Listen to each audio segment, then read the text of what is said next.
સુરતમાં food licence કાઢી આપવા માટે 45,000ની લાંચ લેતા ફૂડ સેફ્ટી ઓફિસર અને ફૂડ વિભાગનો ક્લાર્ક એસીબીના હાથે રંગે હાથ ઝડપાયો। સુરતમાં ફૂડ લાયસન્સ કાઢી આપવા માટે 45,000ની લાંચ લેતા ફૂડ સેફ્ટી ઓફિસર અને ફૂડ વિભાગનો ક્લાર્ક એસીબી હાથે રંગે હાથ ઝડપાયા હતા। શાકભાજી વેચવા માટે ફૂડ લાયસન્સ કાઢી આપવા માટે 45,000ની માંગ કરવામાં આવી। હાલ એસીબીએ બંનેને ડિટેઇન કરી કાયદેસરની કાર્યવાહી હાથ ધરી છે। સુરતમાં આવા લાંચકીય અધિકારી કોઈને કોઈ કામ કરવા માટે થઈને લોકો પાસેથી લાંચ લેતા હોય છે।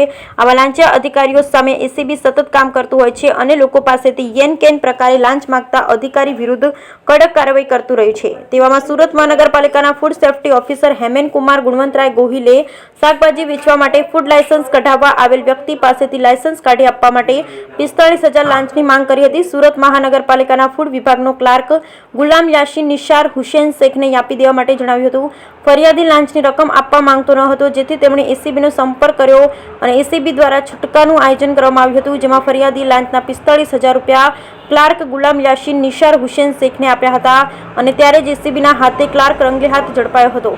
એટલું જ નહીં, પરંતુ જેમણે લાંચ માંગી હતી તે food safety officer Hemen Kumar Gunvantrai ગોહિલને પણ સ્થળ પરથી ઝડપી લેવાયા હતા। બંને ઈસમોને લાંચ લેતા રંગે હાથ ઝડપી પાડી ડિટેન કર્યા હતા। હાલ એસીબીએ બંનેની પૂછપરછ હાથ ધરી છે। મહત્વનું છે કે જેમ આ ફરિયાદી પાસેથી લાયસન્સ કાઢી આપવા માટે લાંચ માંગવામાં આવી, એવી જ રીતે અગાઉ કોઈ વ્યક્તિ પાસેથી લાંચ લીધી છે કે કેમ તે તમામ બાબતમાં પૂછપરછ હાથ ધરવામાં આવી। Bureau report Sunil Ganjawala, Surat.